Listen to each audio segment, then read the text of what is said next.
Hello, and welcome to Confessions of a Successful Leader, hosted by me, Andrew Tallents, the self-coaching expert.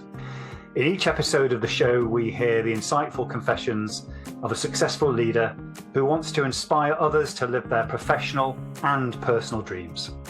I am always keen to hear your feedback, particularly in relation to the kinds of leaders you would like me to invite onto the show in future. But for now, sit back, relax, and enjoy the rich insights from our special guest.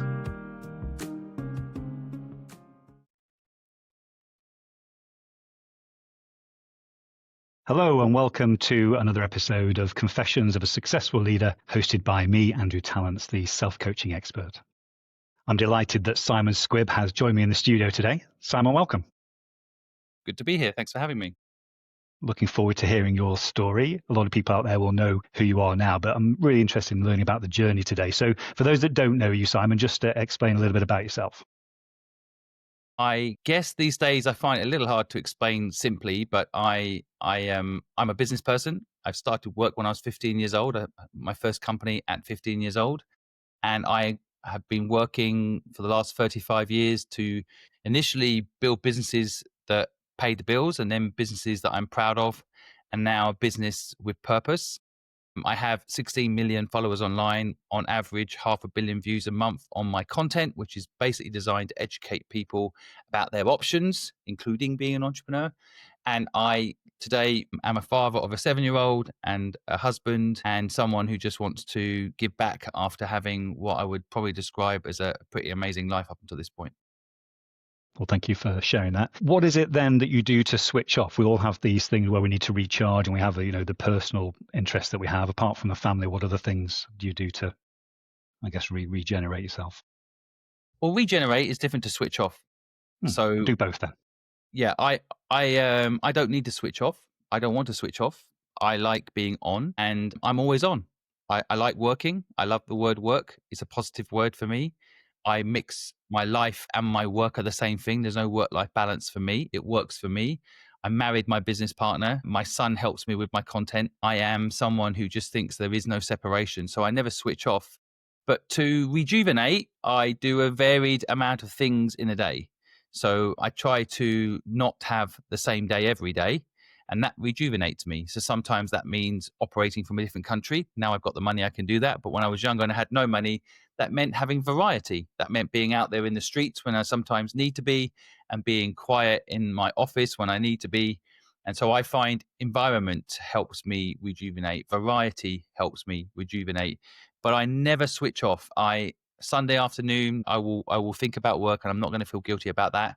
A lot of people, I think, get these two things you just described as a question confused. I rejuvenate through variety, and I rejuvenate through purpose, and I rejuvenate through doing something meaningful with my life, and I recharge through variety of that day. The clues in the title around Confessions of a Successful Leader, and many people listening to this and watching this have been told that they're successful, and some people don't always feel like that internally anyway. They have a measure of wealth. And so it's about how our childhood informs our leadership style as we start and then move through our life. So just take us back to your childhood, Simon, and give us a sense of what was going on for you in that earliest system. Well, how far back do we go? I mean, my earliest memory is probably 8 years old, and I had 3 brothers, and at 8 years old I had a mum and a dad, and I lived in a small town called St. Neots, and I guess in that town I kind of viewed myself and my family as middle class, and my parents were both self-employed, but I wouldn't say that we were rich, and I think that all I knew was that small town. I didn't think it was a small town, but it turns out it is. I thought it was a big town, but it isn't. And so I grew up in a town where the aspirations for a lot of people were to work in the local Nissan factory. And so I remember, fast forwarding from 8 to 15, 14, when I was given career advice and told I could be a hairdresser or I could work probably as a manager eventually in the local factory. So that's kind of my upbringing, a very average education. I didn't really like school. I liked sports and I liked socializing, but I didn't really enjoy school. I was always told to double down and work hard on the things I didn't enjoy, the things I wasn't good at. Somehow that was the thing to do in school, right? You get a D in something, they tell you to do more of it. It doesn't make any sense to me now. But back then I thought that was normal. So I had to work hard on the things I didn't enjoy.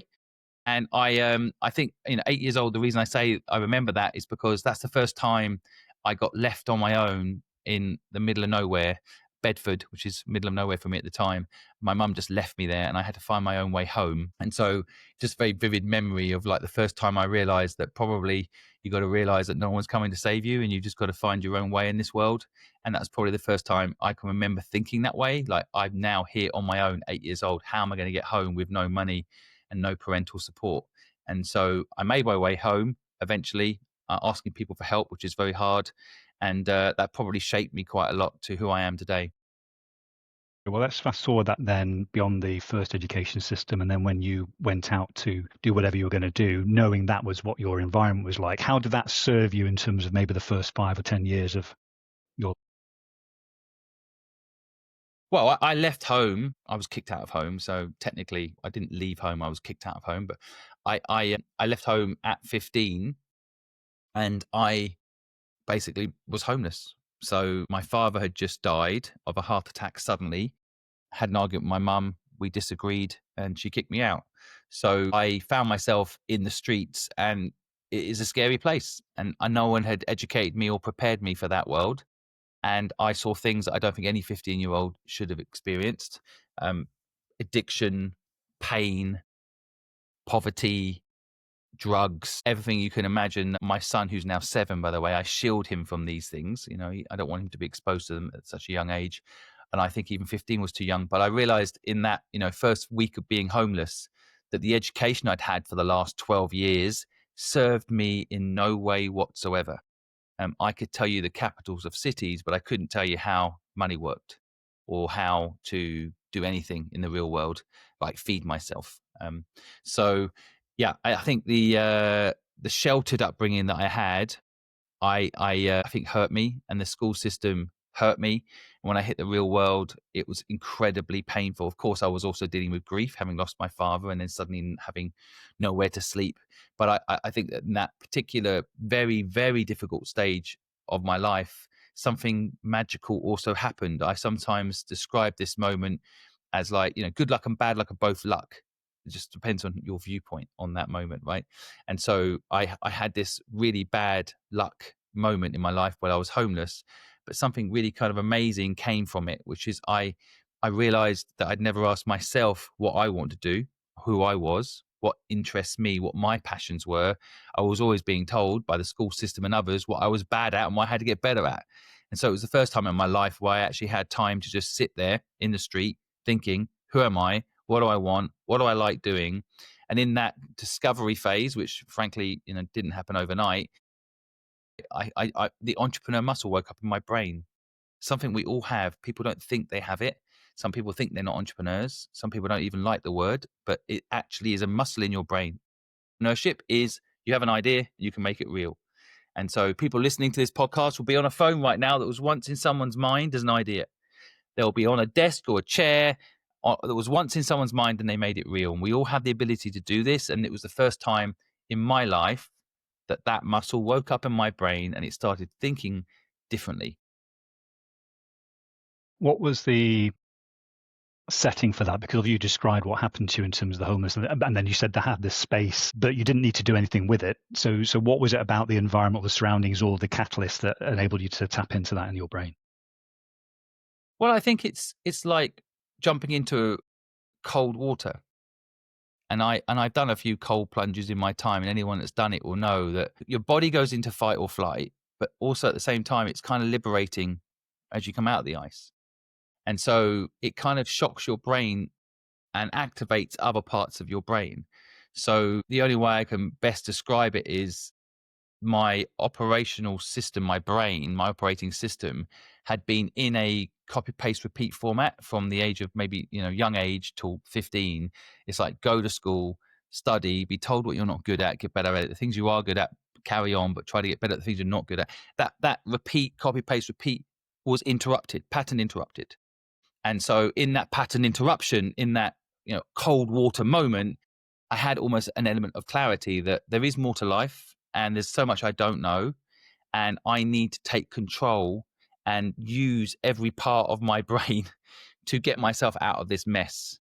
And so that's, again, I realized in that moment, now when I reflect on it, when I look back, that a new part of my brain woke up.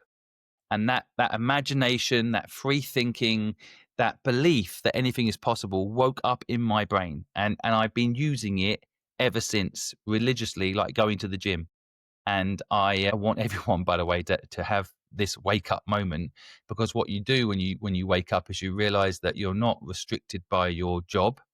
You're not restricted by your financial restraints. You're only restricted by your imagination. And it's what you can imagine, you can make real. And that's what manifestation is, I guess. But I never really believed in any of that stuff. I never really understood it. It always sounded a bit woo-woo when I was younger. Of course, you hear about it, manifestation. You think it, you make it. And I never really put it into practice until I had no choice, because otherwise I was going to starve and potentially die on the streets. So I think it's just one of those things that I think I kind of don't want anyone to go through that same pain. It's partly why what I do today, it's what I do it today, what I'm doing today, because I don't want anyone else to have that pain I had as a 15-year-old. But equally, it was a brilliant wake-up moment for me to completely come out of the system, not go to school anymore, not follow the rules anymore, not have anyone telling me what I should do, what I should be.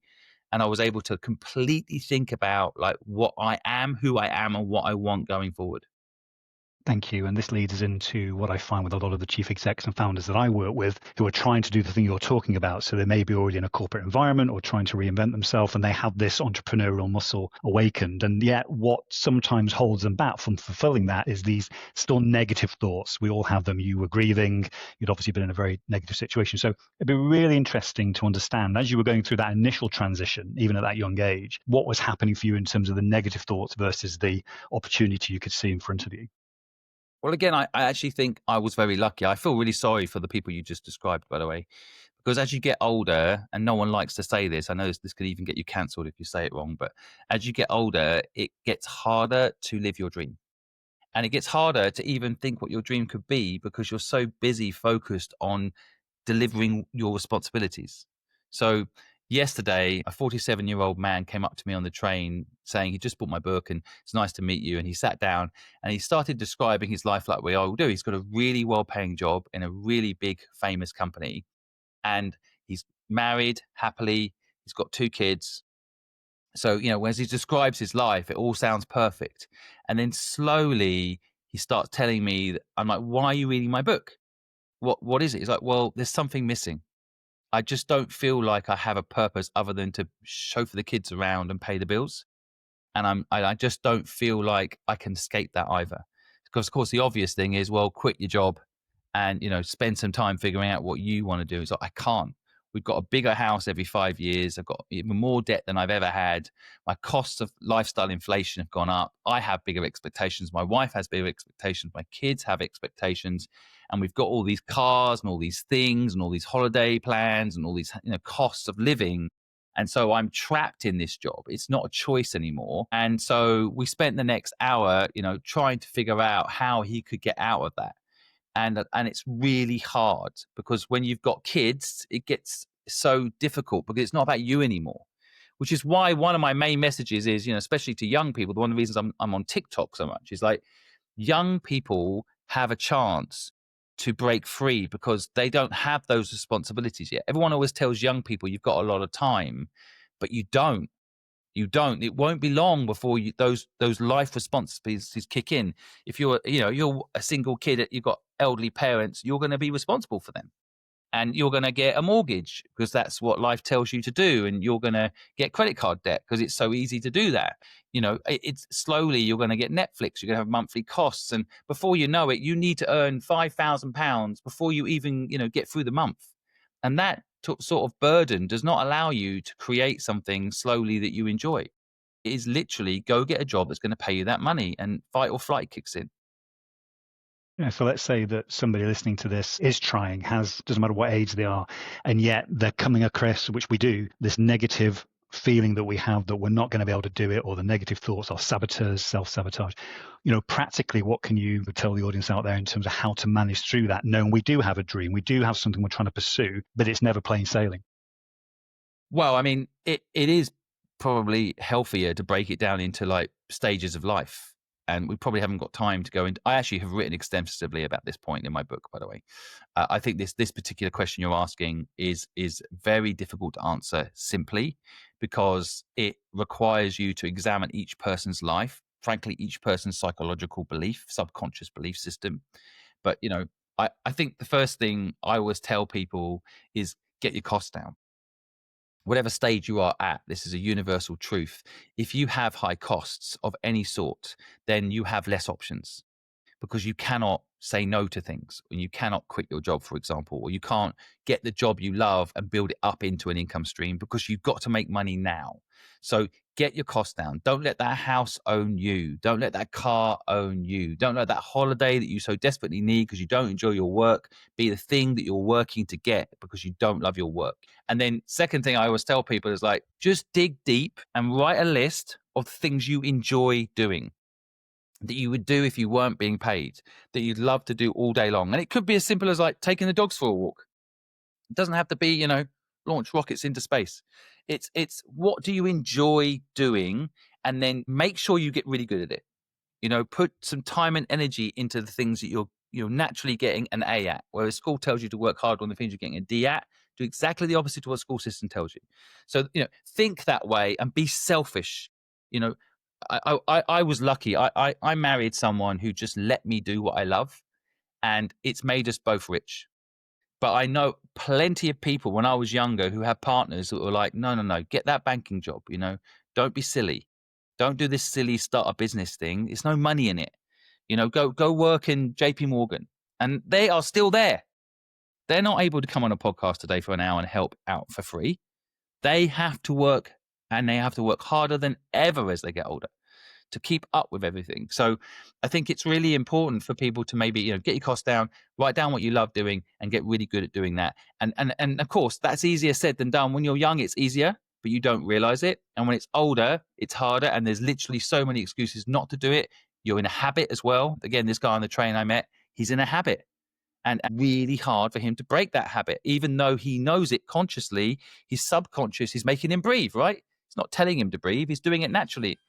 And that's also true for people that are caught in fight or flight and this older syndrome where you're basically stuck in a life you don't want. Thank you for that. And it's lovely to have that explanation. So, Simon, probably a good time now for those that don't know or have not read the book. In terms of your trajectory from your 20s through your 30s, and then obviously what you're doing now, just talk about the ups and downs with that and what the learning points were at the inflection points. Yeah, I mean, of course, there's never a straight curve from, homelessness to success. I think, you said it earlier. I think there's an element of like me also discovering what success means for me. When I was younger, success was just being able to get myself a place to stay. I was homeless for 8 weeks. So the day I actually got myself a warm, safe place to sleep, I felt like I was a success. 8 weeks also was a long time when you're homeless, but also in reality was not a long time. And I remember moving into this room and just thinking, wow, it's warm in this room. Like it's actually, the rain can't get in. And I just, I think that was success for me at that moment. And I'm glad that I actually remember taking a moment to think, oh, great, I'm not homeless anymore. And I think that moments of successful vibes. But equally, years later, I invested in a comic book business called Devashard. And that, by the way, that noise in the background is people on TikTok giving me gifts. So for anyone listening, that's one way you can make money, by the way, these days. And I give that money away I make on TikTok. But in the background, I got TikTok live running, and there's a little gift system. For those that don't know, a little education on TikTok. Someone just gave me a gift. I think definitely that I've had really dangerous, scary moments where I've almost gone bankrupt. I've never gone bankrupt my whole career, which actually I'm kind of proud of, because I feel like every entrepreneur that's taken a risk at some point has gone bankrupt. I think there's nothing wrong with it either. I think that's all part of the road to success is failure. But I've never gone bankrupt, but I've certainly failed a lot. And one of the businesses that failed was Devashard. I put $1 million into it, which is all the money I had at the time, and it flopped big time.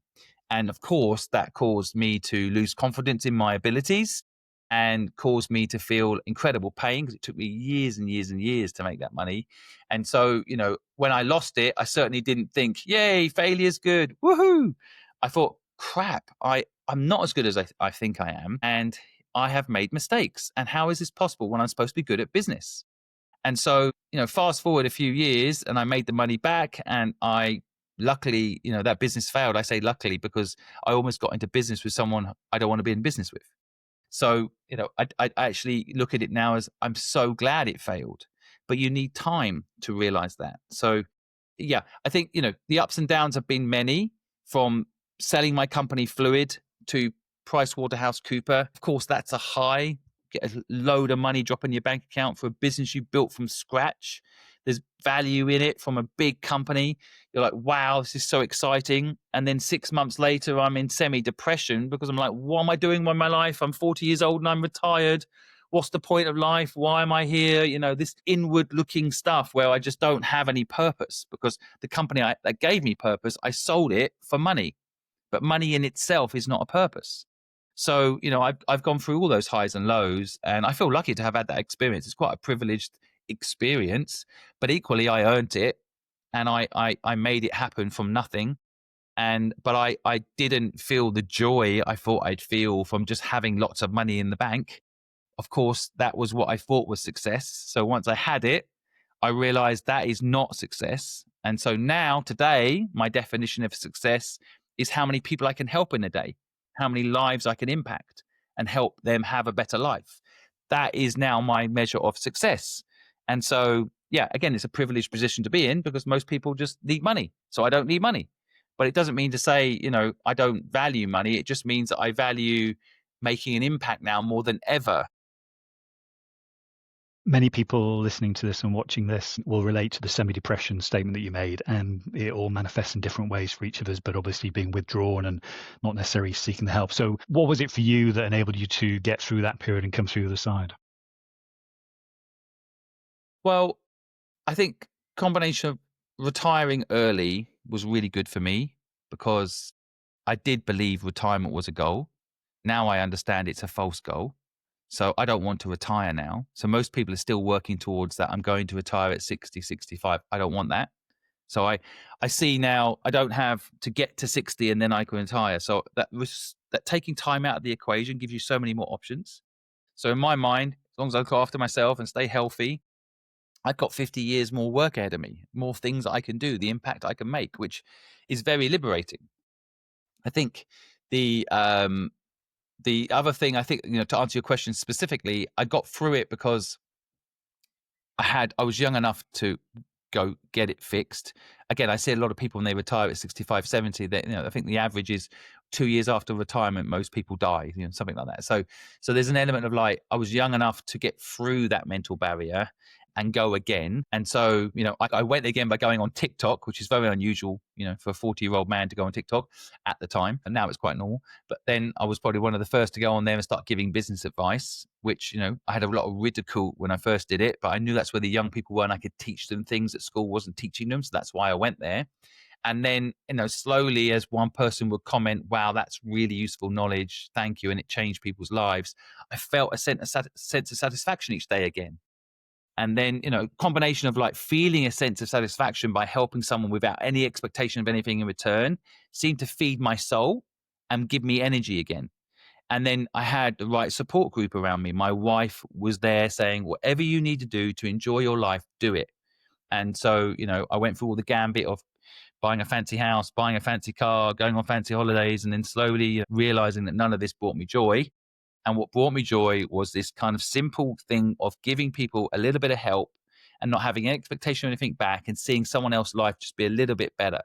And so my wife never said to me, what are you doing? Where are you going? She never questioned my pursuit, and she supported me. So in a combination of things, having the right people around you that let you do these things. And then at the same time, you perhaps, in my case, pushing yourself to learn something new, as I did with TikTok. And then also embracing this kind of new stage of like, helping people is actually what makes me happy, and accepting that and working towards that, and sticking to that principle of not expecting anything back from people when you help them, which actually is quite a hard discipline. is. I agree. Let's take a different angle now. We talked about what success means, and you mentioned that earlier. And there are many people that are going to be listening to this and watching this where they're constantly told that they're successful. There's almost like a bit of jealousy or even resentment from within their networks. And yet inside, that particular leader or founder doesn't really resonate with that. They don't feel successful for some reason. Could you share how people can cope with that more effectively to just get through that? Because it's definitely a mismatch around a lot of leaders. Yeah. So, I mean, I guess I'm a leader myself, so I try to put myself in that position. I think success is defined by you. I mean, that's the top line. You can't let anyone else define what success is for you. My personal definition of success is having the time to make a difference in the world. So I own my time. That to me is the most valuable thing I've got. And so I don't want to own a boat. I could own a boat. I don't want to own a boat. I don't want anything that's going to take my time away.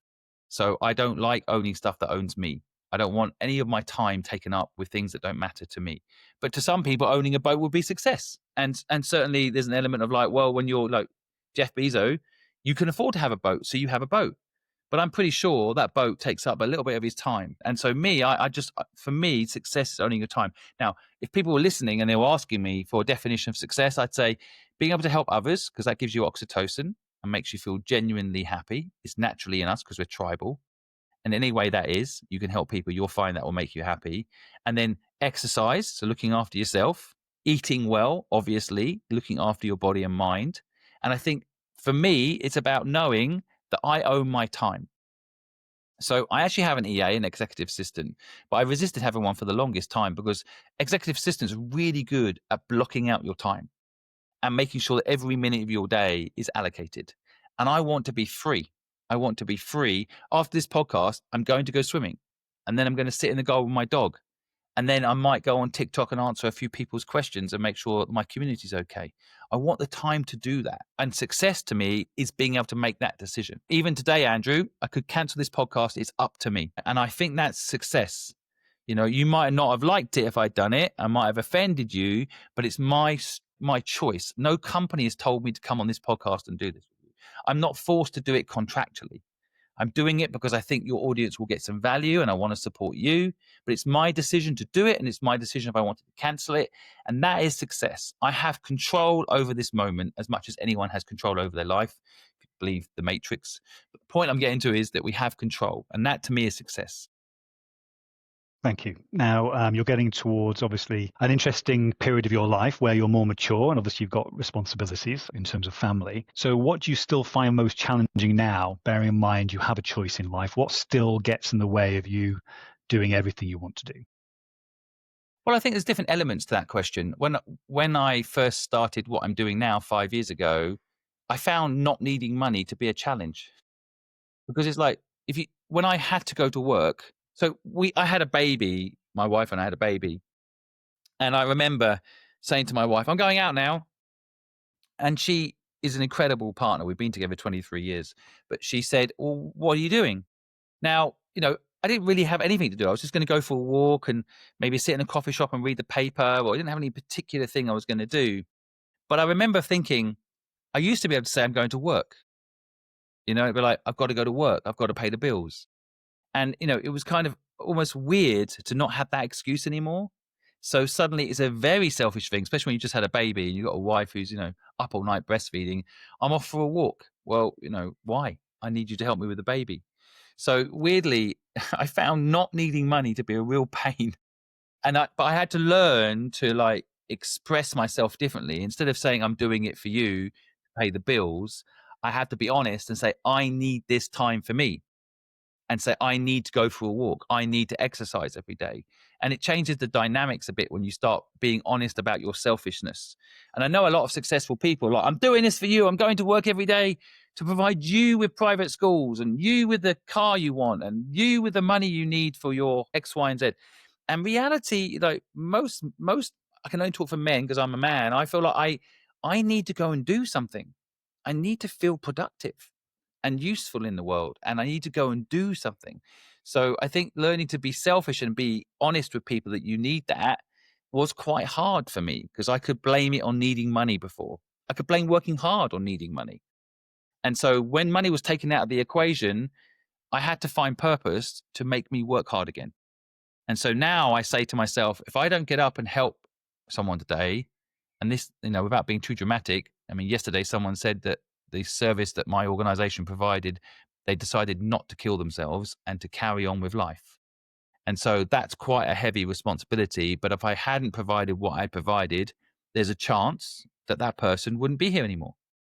So that motivates me to get up, not be lazy, not just sit in the garden with my dog, as I just described I'm going to do after this podcast, but actually go out and do stuff that actually makes a difference in people's lives.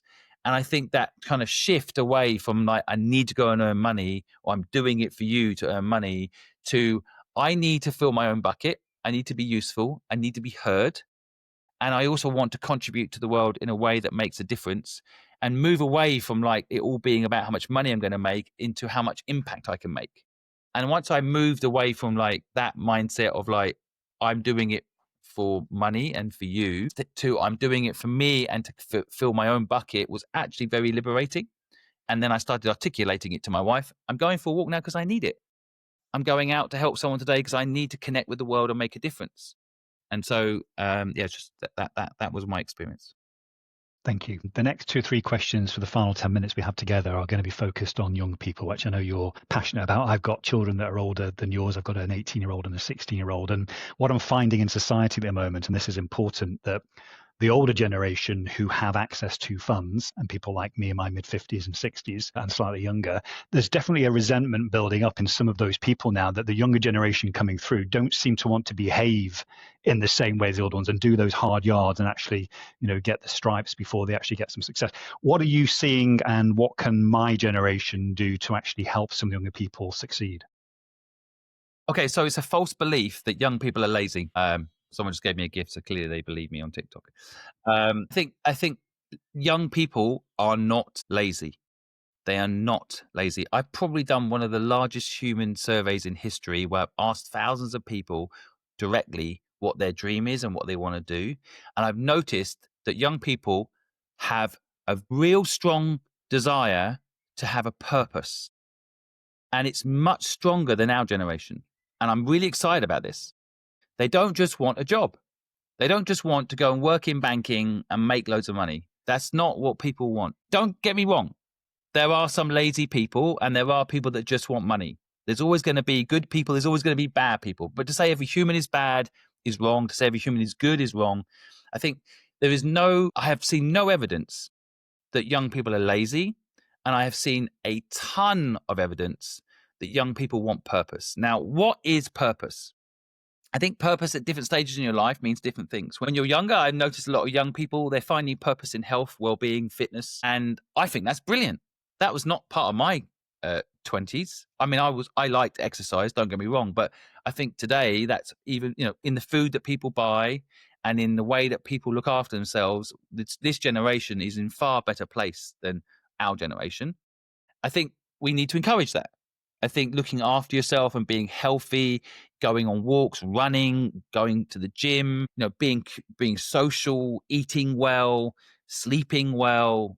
I think all of this is really good news, because that means the younger generation, when they get to our age, will have less aches and pains, and in theory will live a healthier old age.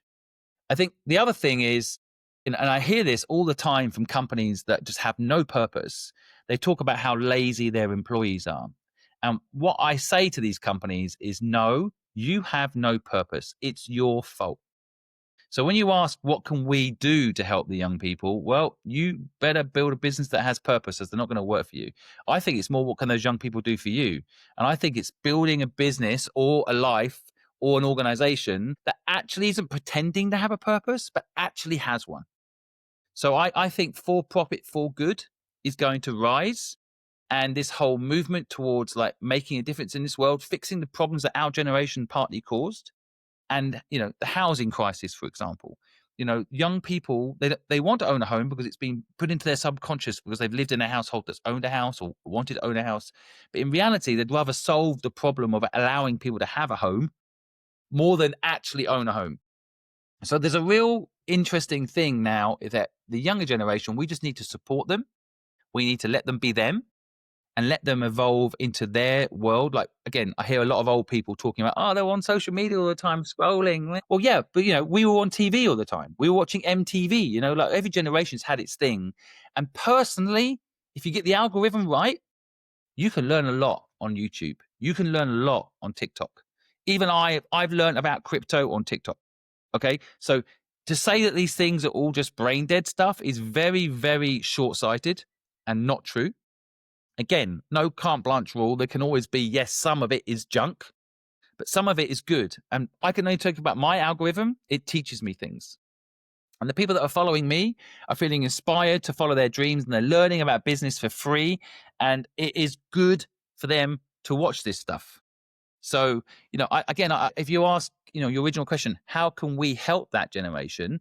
I think it's not judging them for these things, but making sure we fully understand it. I'm so pleased I fully understand TikTok. So when my son goes on TikTok, I'm not instantly, oh, get off that junk. It's not good for you, and it's not true. The algorithm will deliver up good and bad. If he watches more good will be delivered to him. If he watches more bad will be delivered to him. So I think we need to understand this stuff instead of judging it. Again, there's a lot of people saying young people shouldn't be on mobile phones or on social media. Rubbish. That's the wrong way of putting it. It's like getting us off TV when we were young. Don't be stupid. It's about what people watch. I think it's accepting that that's part of life now. And I would help young people get into the right algorithmic bubbles, get them educated in the way that they learn now. And they're learning so much quicker than we did. And so I think, to support young people to follow their dreams is probably my ultimate, what we should do. Thank you. My 16-year-old daughter tonight is going to show me this TikTok and remind me of what I should be doing in terms of responding to. So thanks for that, Simon. It's always interesting.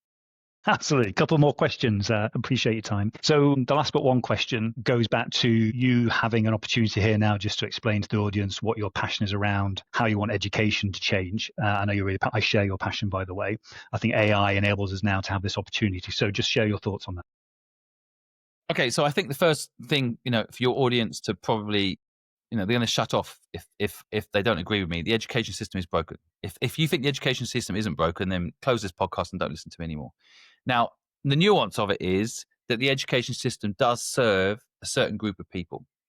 And the instant reaction I get when I say the education system is broken is a universal yes, but then a generalized, well, if you want to be a doctor, you got to go to university. And if you want to be a dentist, you've got to go to university, And the truth is that this system's become so ingrained now, we've forgotten it's a business. We have forgotten that university is a business. Okay. And the business of university is booming. And that business has now got to such a point where every young person feels almost obligated to go to university. And that obligation in many cases equals instant debt, 4 years of their life and debt. So I met a student recently who's got a marketing degree, 4 years in university, £65,000 worth of debt, 4 years of their life. Tell me the 5 ways you make money on TikTok. No idea. How does the YouTube algorithm work? No idea. How does Snapchat generate money? No idea. So you've got a generation of people that are being taught about pets.com and their marketing plan to when there was not enough people on the internet. So it's just ludicrous to me that this business degree and these marketing degrees have become like the thing that people feel they need to do. And they're sold a lot of other things, right? They're sold like, oh, it'll be good for your social network. And it'll be good for this. It'll be good for that. It is a business that has completely brainwashed people. And all I want to do is counterbalance it a little bit and say, if you're thinking of going to university or your kids are thinking of going to university, just get them to read my book before they go. Because I want kids to know they've got other options. And that can be start your own business. Doesn't have to be, but it can be. And those 4 years can be money generating experiences in the real world, as opposed to a debt fueled experience in the unreal world. And so my belief is that the education system is a business and that it has not really prepared people, generally speaking, for the real world. And most of the people teaching the stuff in these institutions aren't in the real world themselves. And so, I believe we need to make a change. And in my opinion, that change is just simply giving people more options than the present system provides, which is an A is success and a D is failure. And if you don't get an A, you're a failure. If you get a D, you're out. And so I think that is not how the real world works. That's why 80% of A students end up working for D students. And my idea and what I'm working on and what I built is an alternative to the education system. I'm saying for free, you can learn certain skills like sales, which everybody can do, introverts, extroverts. There's different models depending on your personality, but everyone can learn this skill. And you should be taught it because then you have more options. If you know how to sell, you can find yourself a partner in life. If you know how to sell, you can get that job probably a little bit better. And so it will help you even get the thing I don't think you should get, which is a job, because it's if you're selling time, it's not scalable. But even if you learn these skills and then you apply them into a job because you've got informed consent, then great. So my idea is to offer an alternative to the university system that's free, that gives people real life skills, that allows them to have a better life. If you've got a mobile phone in your hand today, you should know how to make £100. Nobody, and there's 50% of the UK population, are living month to month. They don't even have £100 savings.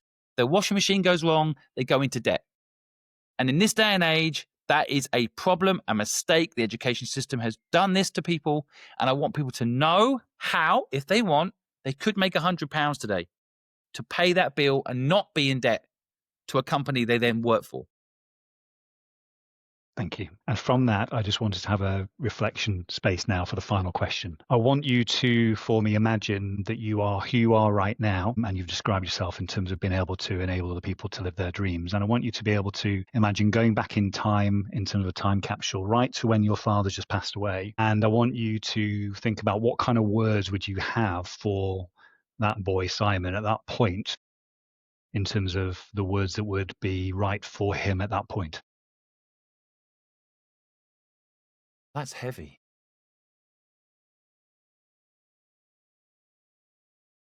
Well, my father died right in front of me of a heart attack, and I didn't know what was happening. So I think my last words to my father are, is this a joke? Like, he's in front of me having a heart attack. I'd never seen anyone have a heart attack. I thought he was just having a weird moment or something. It was happening, an epileptic fit or something. I didn't really understand. And so,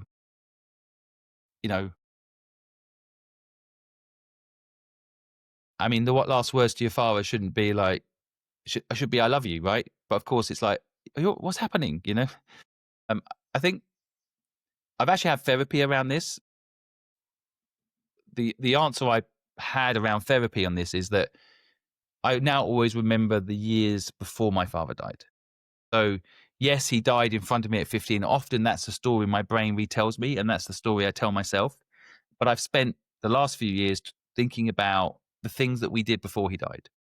And I think that's probably really important. Maybe that's the message to answer your question I would have is like, we do need to live in the now more. If your parents are still here, be grateful. If you get on with them, give them a hug, spend time with them. It's that whole thing, if you're 50, your parents have probably only got 23 more summers before you won't see them ever again. 23 summers and you won't see your parents ever again. Like just maybe have a bit more time. And I think that's the younger me. I did spend many, many years dwelling on the fact that my father left me and died. And then after therapy, I now reflect on the time I did have with him, and that actually makes me happier. It's no point in talking about what you haven't got. It's perhaps talk about what you have got.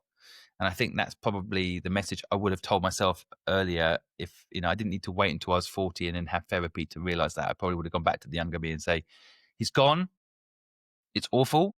Don't think about the time he went so much. Think more about the times you had with him. Try to remember those times as opposed to the time that you lost him. Thank you, Simon. I really appreciate you answering that. So if anybody's watching this and they're not in touch with you yet or following, what's the best way for people to follow you and get access to you? So I'm at Simon Squibb on all channels. Be careful. There's a lot of fake accounts. I'm verified on every channel, blue tick next to it. Check it very carefully. I'm at Simon Squibb on all channels. And of course, you can buy my book for £11 on Amazon. What's Your Dream? Simon, it's been a pleasure to have you on. I really appreciate your time. You're welcome. Thanks for having me. I hope you enjoyed this episode of Confessions of a Successful Leader. You can access all previous episodes of the show at confessionsofasuccessfulleader.com. If you are interested in finding out more about conscious leadership and self-coaching, just type in Andrew Tallents into LinkedIn or your favorite browser, and you'll find my contact details and all the content that you need. Until next time, don't forget to stay present, curious, and above all, conscious.